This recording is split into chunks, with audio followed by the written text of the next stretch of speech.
सभी को नमस्कार। क्या आपने कभी ये सोचा है कि अगर हम धरती को 50 या 100 सालों के लिए छोड़ दें तो क्या होगा? अगर सारे लोग अपना सामान लेकर अंतरिक्ष यात्रा पर निकल गए तो वापस लौटने पर हमें क्या दिखाई देगा? राज की बात बताते हैं आपको कल्पना करने की जरूरत ही नहीं। ये सोचना बेवकूफी होगा कि बिल्डिंग्स और जगह वैसी की वैसी रहेंगी, क्योंकि प्रकृति अपना काम करते रहती है और हमारे आसपास पहले इसके बहुत सारे एग्जाम्पल है। दोस्तों, आज हम उन्हीं जगह को देखने वाले हैं जिन्हें इंसानों ने छोड़ दिया, त्याग दिया। हम यहाँ चेर्नोबिल की एक्सक्लूजन जोन को भी देखने वाले हैं ताकि पता चल सके कि इंसानों के जाने पर दुनिया कैसी दिखती है और अब वहाँ किसका राज चलता है। तो चलिए दोस्तों, शुरू करते हैं।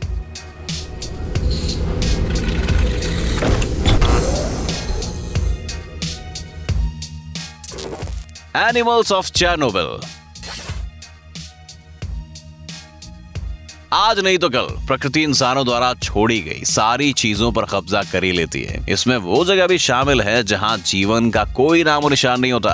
आप जान गए होंगे कि हम किस बारे में बात कर रहे हैं। द एक्सक्लूजन जोन, जो इतिहास की सबसे बड़े न्यूक्लियर दुर्घटना के बीचों बीच में था। इस इलाके के आसपास आपको law enforcement officers, specialized agencies और कुछ टूरिस्ट के अलावा कोई इंसान नहीं मिलेगा। आपने पहले भी इसके फुटेजेस में वीरान पड़े घर, स्कूल में पड़े खाली डेस्क्स, हॉस्पिटल्स और फैक्ट्रीज देखी होंगी। हाँ, लेकिन कुछ जानवर इस वीरान जगह को अपना घर बना चुके हैं। इस 30 किलोमीटर दायरे के एक्सक्लूजन जोन का लगभग 70% हिस्सा घने जंगल से घिर चुका है। जैसे ही इंसानों ने यह जगह छोड़ी, इस जंगल इस जमीन के नए मास्टर बन गए। कल्पना कीजिए कि आप प्रिप्याट में कुछ तस्वीरें खिंचा रहे हैं और अचानक जंगलों से भेड़िया का झुंड आपके सामने आकर खड़ा हो जाए। वैसे यहाँ सुअर, बैजर्स और रकून भी देखे जा सकते हैं। इन जानवरों को लगता है कि अब वही इस जगह के मालिक हैं। पिछले 35 सालों से इंसान का डर न होने के कारण पालतू जानवर भी आजादी से घूम रहे हैं। इन घोड़ों को देखिए, ये चेर्नोबिल जोन में ऐसे दौड़ रहे हैं मानो फैनीमोर कूपर के किसी नोवेल का हिस्सा हो। इस साल जनवरी में यहाँ गाय की झुंड भी देखी गई थी। हमें पता नहीं उनका दूध किस रंग का है, लेकिन इतना तो कह ही सकते हैं कि वैसी नहीं दिखती जैसी हमारी सिंपल सी गाय दिखती है। कुछ तो असर है वहाँ पे चेर्नोबिल का। साइंटिस्ट ने बताया कि गाय को लुबियांका के पास देखा गया था और वो अपने एंसेस्टर्स जैसी लग रही थी।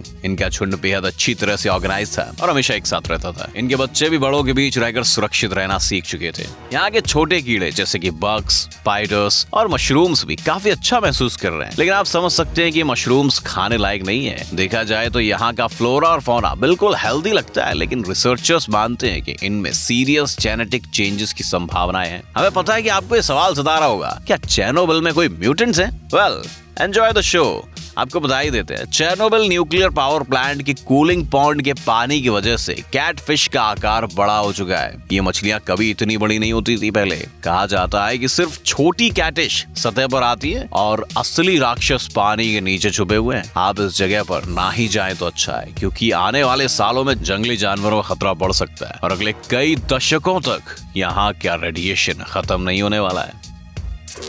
Buried church.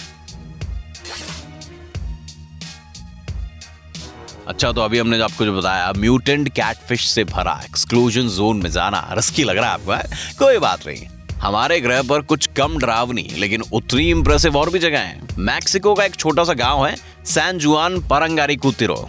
ये जगह भी उन्हीं में से एक है। यहाँ पर इसी नाम की एक और जगह है, उसका भी इतना ही कठिन नाम है, पता है? और उसके सामने न्यूवो यानी कि नया प्रीफिक्स लगा दिया जाता है और नाम सेम ही रहता है। आप अपने स्क्रीन पर देख सकते हैं, पुराना सैन जुआन अब खत्म हो चुका है। 1943 में यहाँ पेरिकुटी नाम का ज्वालामुखी फट गया। ये इतना शक्तिशाली था कि वो पूरे क्षेत्र को एक साथ नष्ट कर सकता था। लेकिन इस वोल्केनो को कोई जल्दी नहीं थी। उसे इस चर्च तक पहुंचने में 1 साल लग गया। इसने धीरे धीरे सारी कब्रों और दीवारों को नष्ट कर दिया, लेकिन इस टावर और ऑल्टर पर थोड़ी दया दिखाई। पास के छोटे गाँव पेरिक्यूटिन और पारंगारिकुटिरो पूरी तरह से नष्ट हो गए। इस वोल्केनो ने अगले 8 सालों तक उन्हें गर्म लावा और राख से भर दिया। खुशकिस्मती से यहाँ के लोकल समय पर वहां से निकल गए और किसी की भी जान नहीं गई। लेकिन हमें इस चर्च की तारीफ करनी होगी, क्योंकि 8 साल तक इस लावा से लड़ने के बाद भी ये काफी मिस्टिकल लगता है।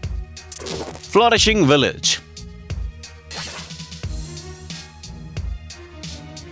अक्सर देखा जाता है कि शहरों के विपरीत छोटे गांव पेड़ पौधों से घिरे हुए होते हैं। लेकिन चाइना के होटोवान ने इसे कुछ ज्यादा ही सीरियसली ले लिया। यहाँ की हरियाली देखिए, उसने सारे घरों को कवर कर लिया है। रियल इको पैराडाइज है। हालांकि इस अद्भुत लैंडस्केप डिजाइन में लोकल्स का कोई हाथ नहीं था, क्योंकि आज यहाँ सिर्फ 10 लोग रहते हैं। ये गांव शंघाई के पूर्व में 64 किलोमीटर दूर स्थित है। कुछ सालों पहले यहाँ 2000 से भी ज्यादा लोग रहते थे। इनमें ज्यादातर मछुआरे थे, लेकिन तेजी से बढ़ते अर्बनाइजेशन के कारण इनकी समस्याएं बढ़ने लगी। शहर से दूर होने के कारण यहाँ खाने की डिलीवरी नहीं होती थी और ना ही यहाँ कोई एजुकेशनल इंस्टीट्यूट थे। इसलिए 90s में यहाँ के लोकल्स मेनलैंड की तरफ माइग्रेट करने लगे और आखिरकार होटोवान पूरी तरह खाली हो गया। लेकिन यहाँ के पेड़ पौधों को इससे कोई फर्क नहीं पड़ा। आय हाय, इन्होंने इस इलाके को टोल्किन बुक्स की तरह बदल दिया। आज हर बिल्डिंग हरियाली से ढकी हुई है। क्या आपको ऐसा नहीं लगता कि किसी भी टाइम यहाँ से कोई हॉबिट बाहर आ जाएगा? इस ग्रीन विलेज ने कई ट्रैवलर्स को इम्प्रेस किया और इसीलिए यहाँ के लोकल अथॉरिटीज पर टूरिस्ट को रोकने की नौबत आ चुकी है। उन्होंने बिल्डिंग्स के अंदर जाने पर बैन लगा दिया है। वैसे देखा जाए तो इस खूबसूरती को बाहर से ही देखना ज्यादा सुरक्षित ऑप्शन लगता है, नहीं?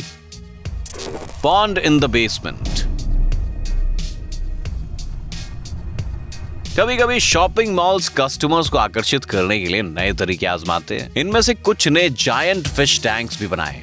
इम्प्रेसिव, लेकिन प्रकृति के सामने कुछ भी नहीं है। तो आज हम दुबई की जगह बैंकॉक चलते हैं और यहाँ के न्यू वर्ल्ड मॉल के बेसमेंट में तैर रही मछलियों को देखते हैं। आप जिस मॉल को देख रहे हैं ना, उसे 1980s में बनाया गया था, लेकिन किसी वजह से डेवलपमेंट कंपनी ने यहाँ के लोकल लेजिस्लेशन के नियमों को अनदेखा किया और 7th फ्लोर से ज्यादा बना लिए। एज अ रिजल्ट उन्हें 5 से लेकर 11th फ्लोर को डिसमेंटल करना पड़ा। लेकिन तब तक उसकी छत नहीं बनाई गई थी और उन्होंने इसे ऐसे ही रखने का फैसला किया। हम मजाक नहीं कर रहे हैं। इस बिना छत वाले मॉल को 1997 में बंद करना पड़ा। 2 साल बाद यहाँ भरी बारिश में आग लग गई।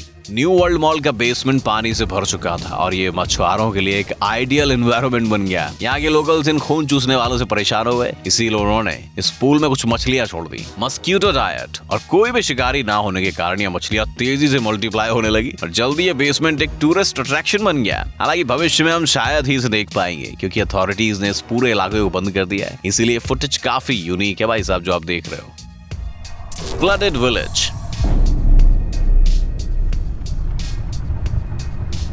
अच्छा, ये बेल टावर रिजर्वायर के बीच कैसे पहुंच गया? इसे समझने के लिए हमें थोड़ा पीछे जाना होगा दोस्तों। पीछे चलते हैं। पिछले शताब्दी में इंसानों ने धरती पर बहुत सारे अजीब प्रयोग किए। उस टाइम इंसानों के लिए कोई भी नामुमकिन बात नहीं थी और वो कितनी भी कीमत चुकाने के लिए तैयार रहते थे। पैसे की कमी क्या थी? यूएसएसआर के लोग भी कुछ अलग नहीं थे। उन्होंने कुछ इलाकों की बलि चढ़ाकर ओकलिच हाइड्रो इलेक्ट्रिक पावर स्टेशन बनाने में जरा भी हिचकिचाहट महसूस नहीं की। जब ये रिजर्वायर को बना रहे थे तब इसे 5 मीटर से लेकर 23 मीटर तक खोदा गया था। इसीलिए आसपास की कई बिल्डिंग्स और स्ट्रक्चर्स या तो नष्ट हो गए, पानी के नीचे चले गए और इसी वजह से 2 दर्जन से भी ज्यादा चर्च, स्किनियाटिनो नाम का एक छोटा गांव और इसके साथ कालियाजिन की हिस्टोरिकल बिल्डिंग्स जिसमें Makaryev monastery of the Holy Trinity और निकोल्स्काई कैथीड्रल भी पानी के नीचे चले गए। हालांकि बेल टावर आज भी पानी से बाहर दिखाई देता है और हाँ, इसके अंदर कोई भी आ जा सकता है। ट्रैवलर्स यहाँ बोट से जाना प्रेफर करते हैं, लेकिन आप यहाँ तैर कर भी जा सकते हैं। आज बेल टावर को और भी मजबूत बनाया गया है और यहाँ प्रार्थनाएं भी रखी जाती है। तो अगर आप असामान्य टूरिस्ट प्लेसेस पर जाना चाहते हैं तो कालियाजिन को अपने रूट में जरूर जोड़ देना।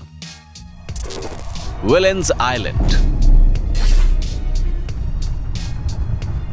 अगर आप जेम्स बॉन्ड की फिल्मों के फैन है भाई साहब, तो आपने तुरंत इस जगह को पहचान लिया होगा। ये वही जगह है जहां राउल सिल्वा छिपा हुआ था। जी हाँ, मशहूर फिल्म स्काईफॉल का सेट जापान के हाशिमा आइलैंड पर बनाया गया था। जब प्रकृति के आसपास इतने अच्छे नजारे हो तो महंगे डेकोरेशंस की क्या जरूरत है? ये आइलैंड ईस्ट चाइना सी से 15 किलोमीटर दूर नागासाकी के साउथ वेस्ट में बसा है। आज इस आइलैंड पर खंडर बनी बिल्डिंग्स देखी जा सकती हैं। 19th सेंचुरी से पहले यहाँ पत्थरों के अलावा कुछ नहीं था, लेकिन एक समय ऐसा था जब ये धरती की सबसे भीड़ भाड़ वाली जगहों में से एक थी। यकीन करना मुश्किल है, लेकिन ये सच है। जब हाशिमा आइलैंड पर पहली बार कोयला मिला तब से कई लोग यहाँ आकर रहने लगे। 1959 में 6.3 हेक्टेयर्स के इलाके में 5259 लोग रहते थे। इसका मतलब यहाँ की पॉपुलेशन डेंसिटी 83,500 लोग पर स्क्वायर किलोमीटर पहुंच गई थी। ये टोक्यो से 9 गुना ज्यादा है। ये रिकॉर्ड कई दशकों तक बरकरार रहा और यहाँ बड़े घर, स्कूल, स्विमिंग पूल भी बनाए गए। लेकिन आगे क्या हुआ ये गेस करना मुश्किल है। धीरे धीरे कोल रिजर्व्स खत्म हो गए और माइंस बंद पड़ने लगे। कुछ ही हफ्तों में धरती की सबसे पॉपुलेटेड जगह खाली हो चुकी थी। आज आप इस जगह की सैर कर सकते हैं, लेकिन केवल तय किए गए रास्ते पर और एक गाइड के सुपरविजन के साथ। मौसम की वजह से यहाँ की बिल्डिंग्स काफी कमजोर हो चुकी हैं और किसी भी टाइम गिर सकती हैं। Empty houses. Can you believe it? दुनिया की सबसे घनी आबादी वाले एक शहर के नजदीक हजारों घर खाली पड़े हैं। हम कोई बनी बनाई कहानी नहीं सुना रहे दोस्तों। मॉस्को के करीब आप बहुत से खाली रेजिडेंशियल कॉम्प्लेक्सेस और कॉटेज विलेजेस देख सकते हैं। ये फुटेज राजधानी से 25 किलोमीटर दूर एक गांव का है। यहाँ एक आलीशान घर अब चारों ओर बने जंगलों से घिर चुके हैं। क्या यहाँ के लोग इतने अमीर थे कि उन्होंने अपने घर ऐसे ही छोड़ दिए? ये नहीं, बात इतनी सिंपल थोड़ी है। 2000 की शुरुआत में जब अपने यहाँ मेला पिक्चर आई थी ना, तो वहाँ विदेश में कंट्री हाउसेस की डिमांड काफी बढ़ चुकी थी। इसीलिए कुछ फ्रॉडस्टर्स ने इसका फायदा उठाया। उन्होंने लोगों से एडवांस पेमेंट्स लिए और बीच में ही काम बंद कर दिया। उन्होंने उस विलास में कुछ इंजीनियरिंग सर्विसेज भी लगवा दी। लेकिन आज ये घर सिर्फ मिट्टी रखने के वेयर हाउसेज में बदल गए हैं। यहाँ से 25 किलोमीटर दूर एक और गोस्ट विलेज है जिसमें 20 मजबूत घर बनाए गए थे। ये एक नदी के किनारे पर बसा था और यहाँ एक स्की रिजॉर्ट भी था। क्या आप ऐसी जगह पर रहना चाहोगे? यहाँ के लोकल्स तो पहले ही सारा सामान लेकर भाग चुके हैं। लेकिन अगर आप रेनोवेशंस पर थोड़ा खर्च कर सकते हैं तो यहाँ आपका स्वागत है दोस्तों। Jail on the beach. हम सब फोर्ट बोयार्ड को अंदर से जरूर देखना चाहिए, लेकिन यहाँ जाना काफी मुश्किल और महंगा साबित हो सकता है। लेकिन हम आपको एक अफोर्डेबल टूर ऑफर कर सकते हैं। इस फोर्ट को देखने के बजाय हम आपको एक पुराने जेल में लेके चलते हैं, और हाँ, ये भी उतना ही इंप्रेसिव लगता है। दूसरी बात, यहाँ पहुंचना भी आसान है। ये जगह नॉर्दर्न एस्टोनिया से बिल्कुल करीब है। इस खदान से लाइमस्टोन निकाला जाता था और यहाँ पर रोमू जेल के कैदियों से मजदूरी कराई जाती थी।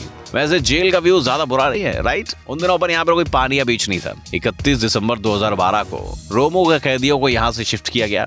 पानी निकालने वाले पंप्स को बंद कर दिया गया। लेकिन किसी को अंदाजा नहीं था कि प्रकृति इतनी तेजी से अपना काम करेगी। कुछ ही दिनों में बिल्डिंग्स में पानी भर गया और पास के सारे इक्विपमेंट्स पानी में डूब गए, और इस तरह एक बिल्कुल अनोखा अंडर वाटर म्यूजियम तैयार हो गया, जो डाइवर्स के बीच काफी मशहूर जगह है। वैसे यहाँ पर कई सारे नुकीले तारे हैं, तो यहाँ सबको सावधानी बरतनी चाहिए। Abandoned domes। कभी कभी प्रकृति बेहद क्रूर बन सकती है दोस्तों। हमारे प्लान्स कितने भी खूबसूरत क्यों ना हो, ये आराम से उन्हें बर्बाद कर सकती है। जरा स्टोरी को देखिए। क्या आपको पानी से बाहर आती जेलीफिश नजर आ रही है? एक टाइम पर यहाँ एक खूबसूरत घर हुआ करता था। 1980 में बिजनेसमैन बॉब ली और उनकी पत्नी मार्गरेट ने फ्लोरिडा के केप रोमानो में एक 6 डोम्स का घर बनाने का फैसला किया। लेकिन प्रकृति को इनका आइडिया अच्छा नहीं लगा। कुछ तूफानों से मिट्टी धंसने लगी और धीरे धीरे घर जमीन से पानी में जाने लगे। 2005 में इन बदकिस्मत मालिक को $3 लाख की कीमत पर अपना घर मिस्टर टोट्सो को बेच दिया इसने। नए मालिक को उम्मीद दी थी कि वो इस घर में रह पाएगा, लेकिन जैसा आप देख सकते हो उसके बाद भी निराशा लगी। सन 2009 में एक तूफान में यहाँ के 2 और डोम्स तबाह हो गए। आज यहाँ सिर्फ 4 डोम्स बचे हैं, जिनकी कीमत दिन ब दिन घटती जा रही है। उस टाइम इसकी कीमत $2 लाख थी, लेकिन 2014 तक इनकी वैल्यू $125 तक ड्रॉप हो गई है। हो सकता है कि आज की तारीख में आपको मुफ्त में भी मिल जाए। African miracle. आप शायद यकीन नहीं करेंगे, लेकिन एक जमाने में अफ्रीका के रेगिस्तान में एक आइस मेकिंग फैक्ट्री बनाई गई थी, जो सिर्फ वहाँ के लोकल्स के महंगे खाने को स्टोर करने और उन्हें लेमोनेड ऑफर करने के लिए बनाई गई थी। जी हाँ, ऐसी मैजिकल लग्जरी सचमुच हुआ करती थी। आज नामीबिया का कोलमैनस्कॉप एक घोस्ट टाउन बन गया है, लेकिन 100 साल पहले ये किसी स्वर्ग से कम नहीं था दोस्तों। ये सब 1908 में शुरू हुआ, जब यहाँ के एक लोकल वर्कर को मिट्टी से एक डायमंड मिला। उसने इस हीरो को अपने बॉस को दिखाया, जो एक जर्मन रेलवे इंस्पेक्टर था। फिर क्या था, 1912 तक दुनिया के 11.7% हीरे इसी जगह से माइनिंग किए जाने लगे, और देखते देखते ये शहर बेहद अमीर बन गया। इस शहर में जर्मन स्टाइल के घर, बोलिंग एली और कसिनो भी बनाए गए। यहाँ तक कि अफ्रीका की पहली ट्रेन और पहला एक्सरे स्टेशन यहीं पर बनाया गया। लेकिन कहते हैं कि सारी अच्छी चीजें कभी ना कभी खत्म हो जाती है। कोलमैनस्कॉप के बारे में भी ऐसा ही हुआ। थोड़े ही दिनों में यहाँ हीरे मिलना बंद हो गए और लोग इस शहर को छोड़कर जाने लगे। प्रकृति ने अपना काम जारी रखा और आज ये शहर एक रेगिस्तान में बदल गया। वैसे ये जगह फोटोग्राफर्स में काफी मशहूर है। मिट्टी से घिरे हुए खूबसूरत घरों को देखना काफी इंटरेस्टिंग लग सकता है। सच बताइए, isn't it beautiful? UFO houses. और आखिरकार एक ऐसी जगह जो इतनी अजीब है कि इसके बारे में बात करना बेहद जरूरी है। हम उन घरों की बात कर रहे हैं दोस्तों, जिन्हें फिनिश आर्किटेक्ट मैटी सोरोनिन ने ताइपेई ताइवान में बनाया था। इन घरों को फ्यूचरो और वेंचुरो हाउसेस कहा जाता है। ये प्रोजेक्ट 70 से 80 के बीच में शुरू हुआ और इसमें प्लास्टिक कैप्सूल्स और फ्लाइंग सॉसर्स थे। हालांकि ये प्रोजेक्ट पूरा नहीं हो पाया, लेकिन फिर भी आपको इन घरों में ह्यूमन लाइफ के निशान मिल सकते हैं। यहाँ आपको स्लीपर्स, डिशेस और स्पाइसेस भी मिल सकते हैं। ये जगह खास इसलिए है क्योंकि ये फ्यूचरिस्टिक के साथ साथ थोड़ी प्रिमिटिव भी लगती है। यहाँ आप यूएफओ के अंदर बढ़ी हुई घास और जंग लगे घर देख सकते हैं। क्या आपको ऐसी जगह कहीं और देखने को मिलेगी? नहीं ना? आलसी बनना छोड़ दो, क्योंकि अब आपके दिमाग को सुपर चार्ज करने का टाइम आ चुका है। ब्रेन टाइम हिंदी चैनल में आपका स्वागत है। अतीत, वर्तमान और भविष्य की अभिभूत करने वाली घटनाएं, प्रकृति और जानवरों की दुनिया की जीवितता, चौंकाने वाले तथ्य और अनसुलझे रहस्य। आपको यहाँ इन सब के साथ और भी बहुत कुछ मिलेगा। सब्सक्राइब कीजिए, क्योंकि आपको इसका पछतावा नहीं होगा।